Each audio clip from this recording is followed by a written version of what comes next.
আমরা সেই শহীদদের স্মরণে আজকে এখানে এসেছি, যারা জীবন দিয়েছে।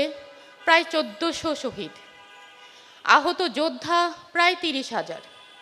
জুলাই যোদ্ধা যারা আছেন তারা অনেক কষ্টে প্রায় জুলাই পুরোটা সারাটা দিন সারাটা রাত তারা বাইরে কাটিয়েছে। আজকে সেই রক্তস্নাত দিনগুলো পেরিয়ে আমরা আবারও জুলাইয়ের প্রান্তে। আমি সবার কাছে এই জুলাই শহীদ এবং বীরদের জন্য দোয়া চাচ্ছি, আমাদের শহীদরা যেন জান্নাতের শ্রেষ্ঠ জায়গায় থাকে, সেই দোয়া চাচ্ছি। আপনারা আজকে আমাদের বাচ্চাদেরকে এখানে নিয়ে এসেছেন জুলাইকে স্মরণ রাখার জন্য।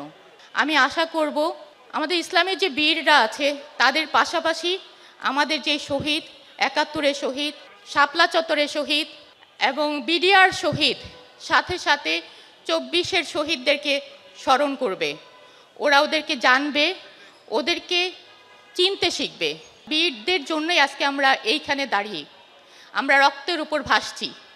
সকালবেলা ঘুম থেকে উঠে আমাদেরকে মনে হয় আমরা রক্তের উপর দিয়ে ঘুম থেকে উঠেছি।